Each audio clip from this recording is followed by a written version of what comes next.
Kessel. Ooh, hello. Oh, there it is. Whoop, sorry. We are live. Hello everybody.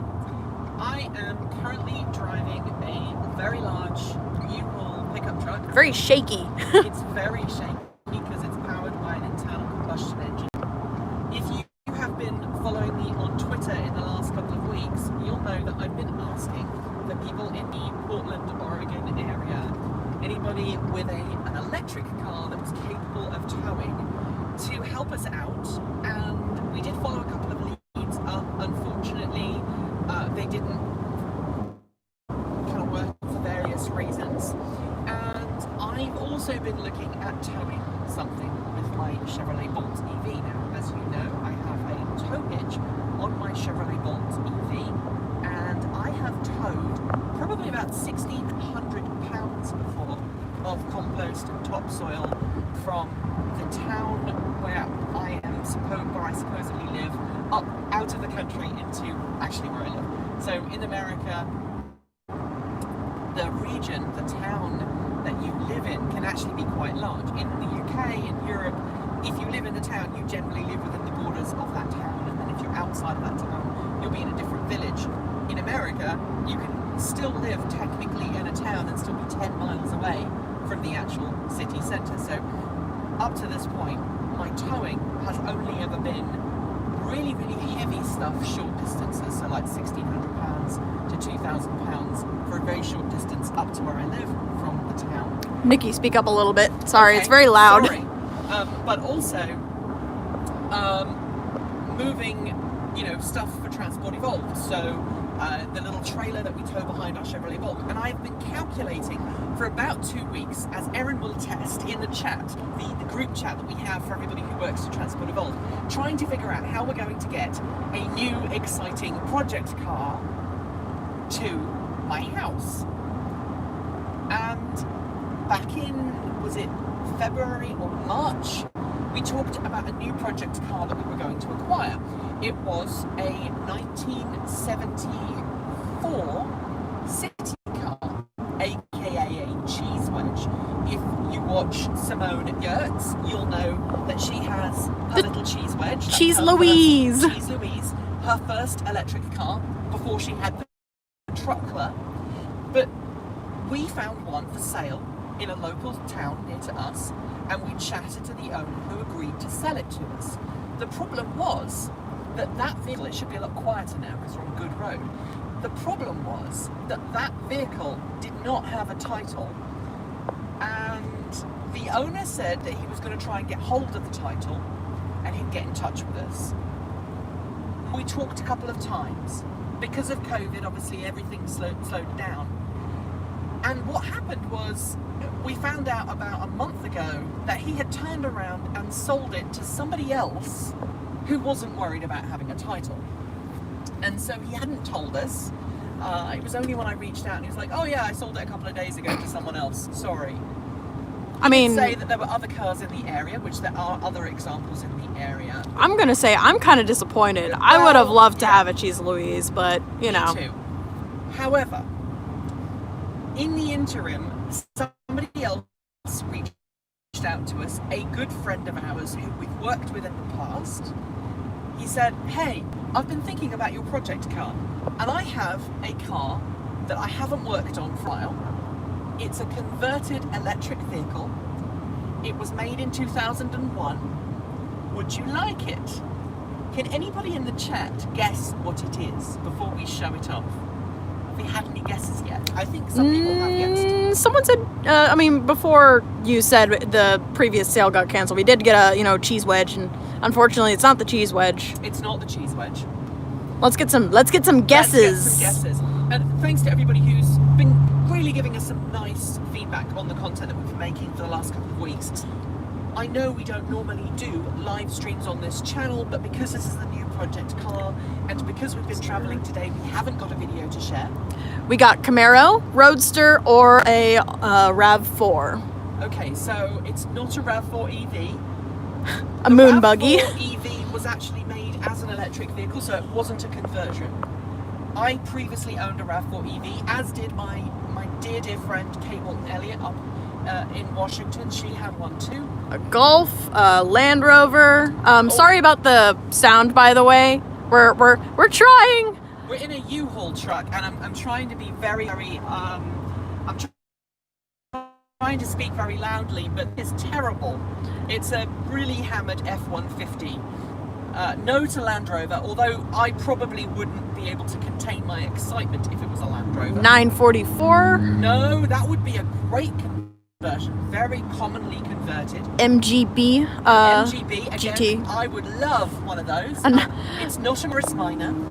There is actually a Morris Minor for sale in my new hometown. Lots of guesses for Volkswagens. Lots of Volkswagens. This is not a Volkswagen. It is, maybe you should give him a hint? It is a very efficient vehicle. It's a very efficient vehicle. It's made with aluminium.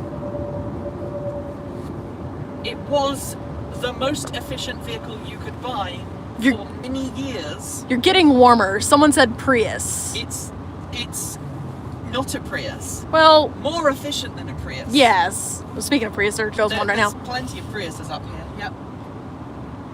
And I did contemplate towing this behind my Chevrolet Bolt. We decided against it because it was 100 miles back to my home. We got a guess for an EV1. It is not an EV1, but this car has an EV1 heart. Timothy Jones got it. Okay, so it's a 2001 Honda Insight with an EV1 motor. Do you want to kind of show everybody the back of that? So you can't really see it, but you can kind of get a gander at it from the back. There it is. A lovely sky blue, well, not even sky blue, more of an ultramarine. But, it was originally converted, I believe, I can't remember the exact date of the conversion. It was originally, obviously, an internal combustion engine series hybrid with the original Honda IMA drivetrain. This is a manual Honda Insight. It was involved in an accident. It originally was registered in the state of Oregon. It had an accident, was then purchased at a salvage auction by a gentleman in California who fixed it and put it back on the road.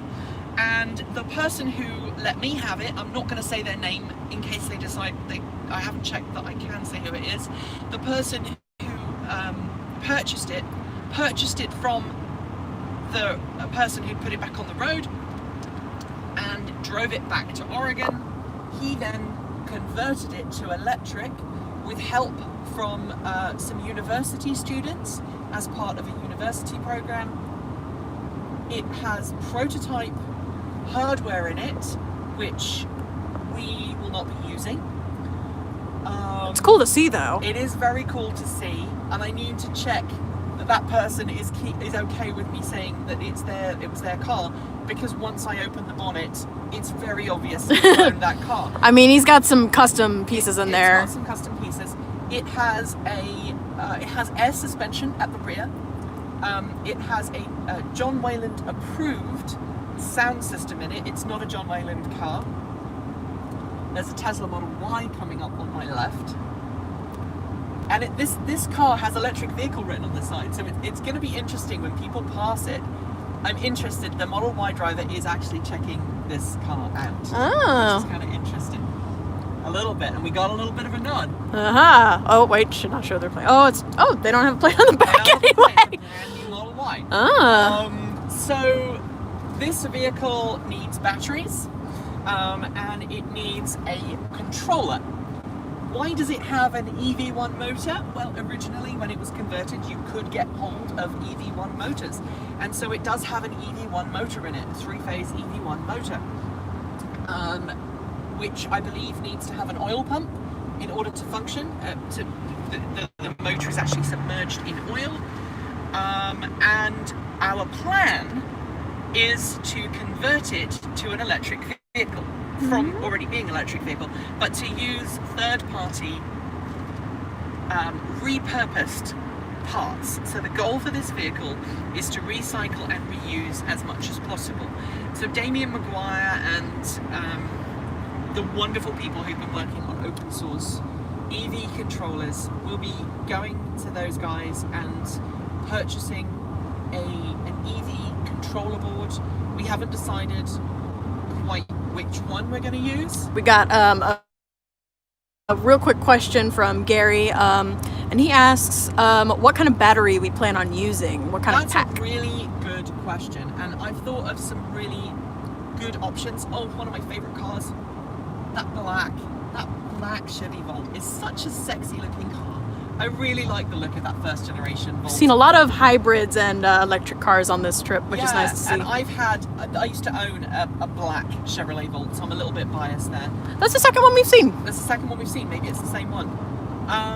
We are still trying to decide what to do with batteries. In terms of obviously battery options, we could go with a Nissan Leaf battery pack, which would probably be one of the cheapest options. Someone asked about EV West, maybe? We are trying to do this as low cost as possible. And that's no kind of slur on my buddies over at EV West. I think Michael and everybody else there are doing fantastic jobs, and they're doing great work. But they are doing conversions that are, 5 figures. Like Ewan McGregor's Volkswagen Beetle. Insane project, insane car, insane performance, but a very big sticker price. And we are in a recession. We are in a global pandemic. We are in a recession. And a lot of things are very uncertain. We need to transition the world away from fossil fuels and onto clean, green, renewable energy. And let me tell you, the reason it took us so long to go pick this thing up was because we were trying to do it with an EV, and we kind of just bit the bullet today. Erin asked me about 11:30. Yeah. Are we going to go pick that car up? And I'm like, yeah, I thought about doing it today or tomorrow or maybe the weekend. And she was like, well, I can help you load it. And at that point we went, okay, let's just go to U-Haul. Let's pay the $200, rent a truck and a trailer and go do that. Like I say, we theoretically could have put this on a dolly and then towed it behind my Bolt, but it would have been really tough on the car and it would have been difficult. It's a very long trip. And the car doesn't have current tags, which would have meant the police might wanted to have had a chat. Someone in the chat just mentioned it looks like Rich is maybe clearing out some parts. Maybe I might talk to Rich about that actually. So in terms of batteries, back to batteries, a couple of things that came into my mind, one of which was to use a laptop 18650 cells and build a pack from scratch. Ooh.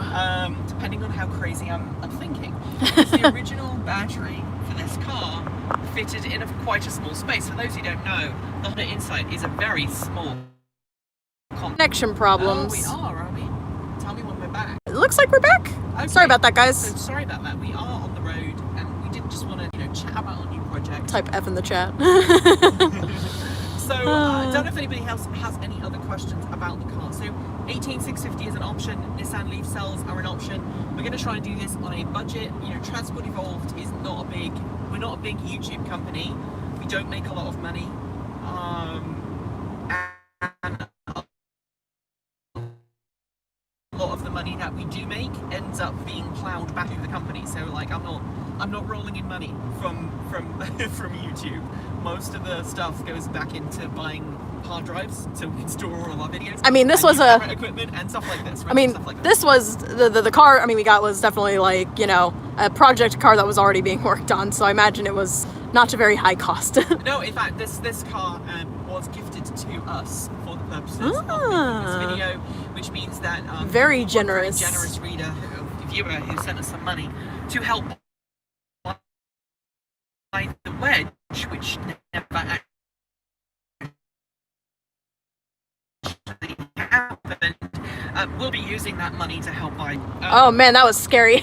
We did try and jumpstart it to turn the air suspension on because it doesn't actually have a 12-volt battery in it. We just ended up creating sparks, so I want to make sure that there's no kind of electrical shorts or anything inside the vehicle. But other than that, it's got some insects and other arachnids living in there rent-free. And like most Honda Insights, it leaks a little bit. And I'm not sure I like his helmet. I think that is a little not good for riding on the motorway. I am an ATCAT girl, all the gear, all the time. So we are going to be working on the interior. We're going to try and clean up the leak problem, which is related to issues with the original aluminium welding and also the weather strip. So we're going to try and fix that. The gearbox on the car, I need to look at it. I need to ask the previous owner whether it still has all of its gears, because I'm not entirely sure it does. It made an interesting noise. When you tried to go between the gears. Yeah. So it definitely needs a little help, but I think it rolls well. But I mean, I want to be clear, we didn't try and go through the gears while it was moving. No. We kind of moved the gear lever while it was sat still, and it made an interesting noise. So we're going to be back at my house shortly, and we'll sit by the chicken coop probably for the winter, I'm not going to lie. But our goal eventually is to get it running, to document the process, to make videos on it. And I want you guys to let me know, and Erin know, and the rest of the team know if this is something you want to see on the main channel. This time next year, our goal is to have 2 project cars running at the same time. Kate Walton Elliott is hoping to convert her Morris Minor Rebecca to electric, and we're going to be working on getting this back on the road and making it run as an open source electric car conversion. We did get asked earlier about how many electric cars that you have. And I mean, with the addition of this, it's just 2 at the moment. It'll be 3 cars after Yes. this. Yes. So I currently own a 2017 Chevrolet Bolt. My wife, Kate, has a 2017 Chevrolet Bolt. And then obviously we will have this as the project car.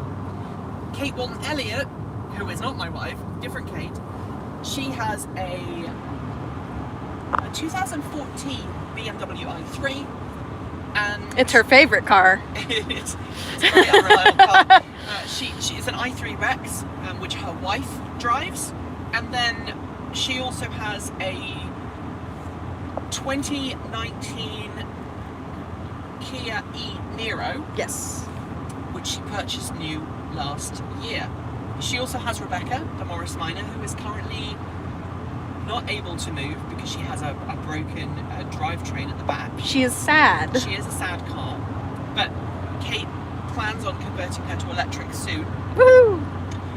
To answer the question that many people have had about that Morris Minor and why it has a left-hand drive setup when it was brought in the UK, Kate purchased it when she was 13 in the UK, and it had a steering wheel on the right hand side of the car.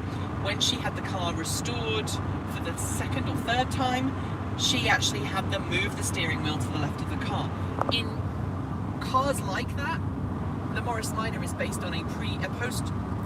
The Morris Minor was originally designed during World War II. It was actually first debuted in, I think, 1948 or 1949.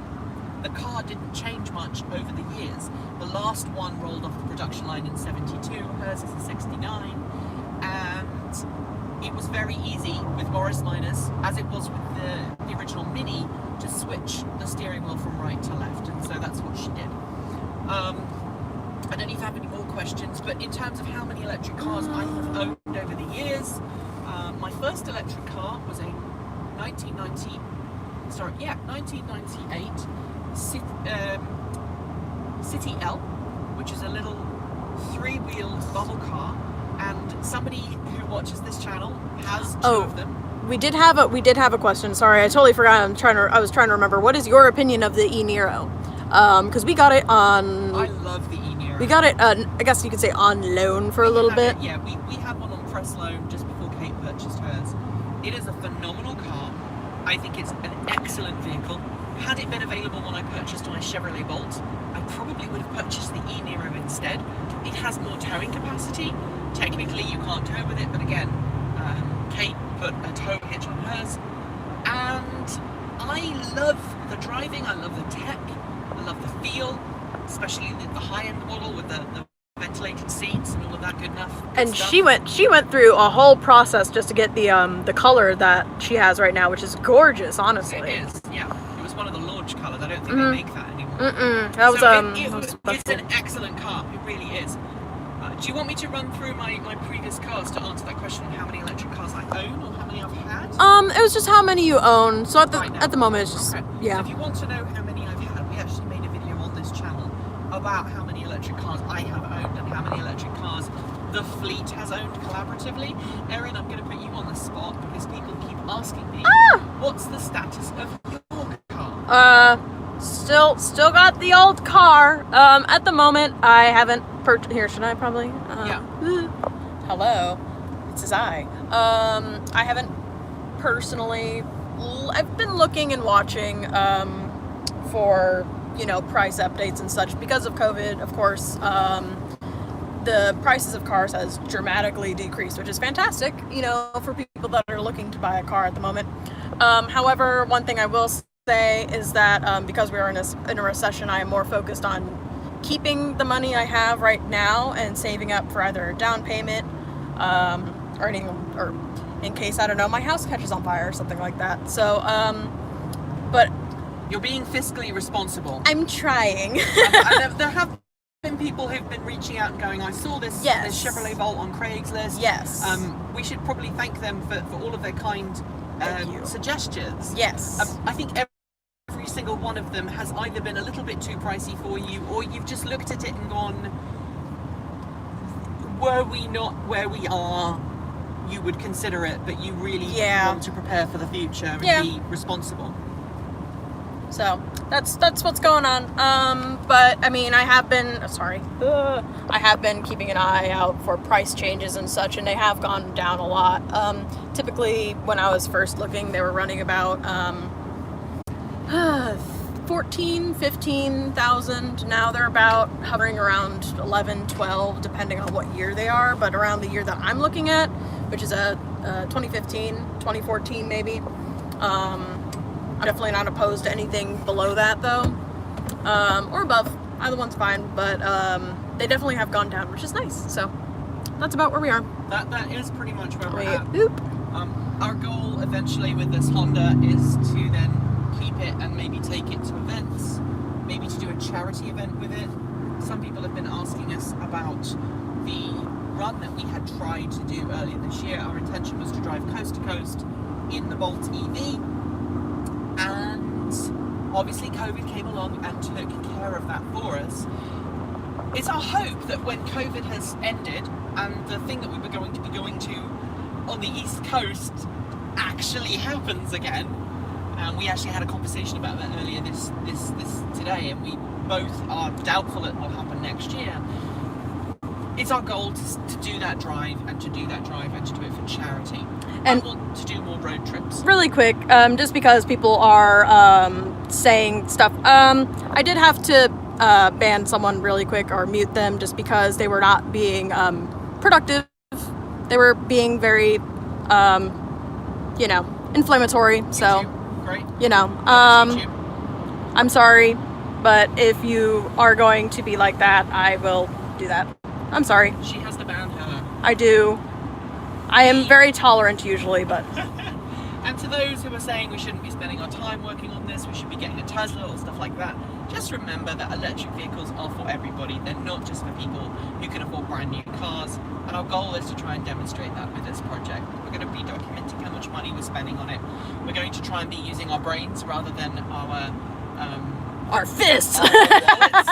We're going to be using our brains as much as we use our wallets rather than just writing blank checks, because that's not a helpful thing for anybody really.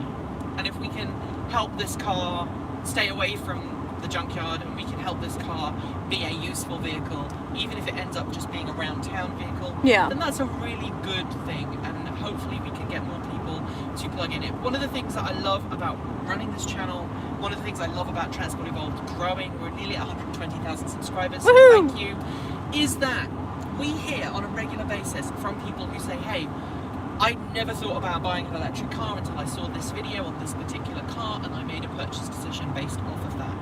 Sometimes it's people reaching out and saying, hey, I purchased a Model 3 because of a Model 3 review. Sometimes it's the Kia e-Niro because of a Kia e-Niro review. People who have decided to buy Bolts or Leafs or whatever the car is based on coverage that we've given. And at the end of the day, that's always what we wanted to do, is to help give people the information they need to make a switch to cleaner, greener transport. I do not care what the badge says on the front of the car. I do not care how much it cost you, whether it was, a $190,000 Porsche Taycan or whether it was one of those $6,000 cars that we featured last week on the show. And if you haven't watched that video yet, and you're in the market for a used EV, please do go check out that $6,000 used car guide. We would love to see what you think. I'm gonna have to agree with you. There was someone in the comments said, I can't wait for the Bollinger to depreciate enough to be affordable. I really, really hope that the Bollinger B2, B1 actually make it to market. I'm starting to have a few worries about that. Maybe we'll do a video on that in the future. We alluded to some worries we have about Lordstown.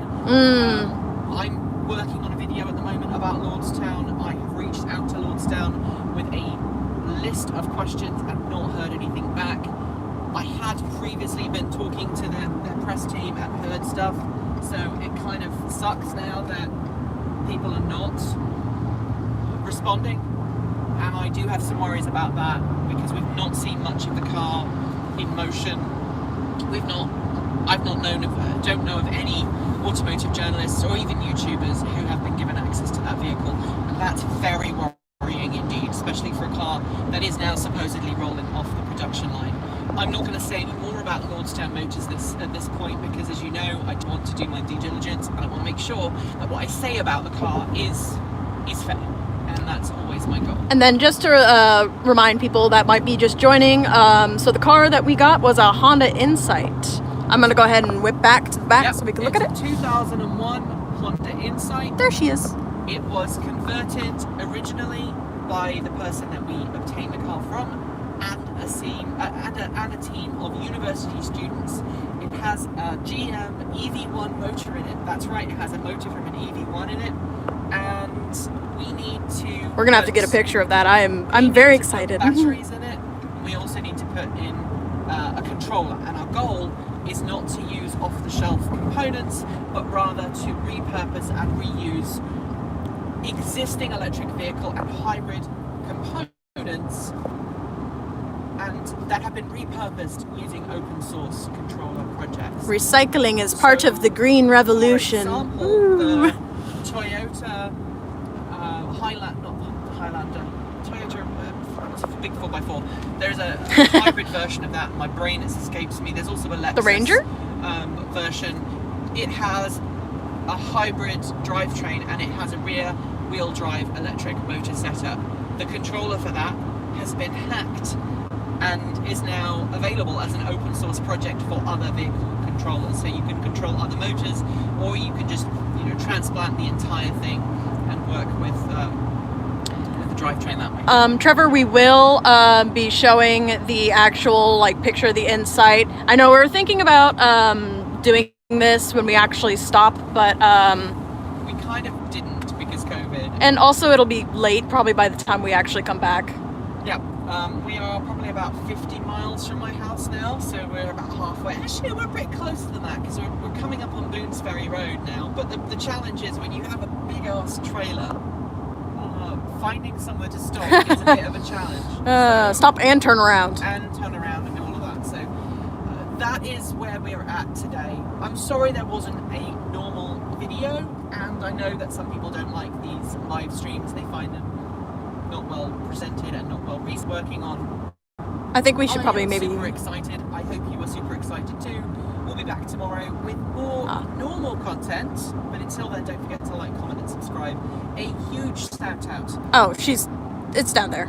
She's touching. She's actually controlling it. Don't worry. It's they can't see where your hands are on the wheel. And they're freaking out because they think it's like they're like she isn't even touching it. A huge shout out to everybody who supports the channel through Patreon. You can become a Patreon supporter too by going to patreon.com/transportevolved. We have the $15 to $49 a month Patreon supporters. You get your name in the scrolly bit normally on most videos, and then we have our $50 a month Patreon supporters and our $100 a month Patreon supporters. So thank you for watching. Don't forget to try out the new swag store. Erin's been working very hard on that. We got stickers and buttons and tote bags and all other sorts of exciting goodies on there. T-shirts and the Halloween t-shirts, which if you want it for Halloween, you really need to pull your finger out because it's only a month left. Today is 1 month until Halloween. Yes. So yeah, get your freak on and get that thing ordered. All right. Also late, but hi, it is Erin. All right, guys. I will see you next time. Keep evolving.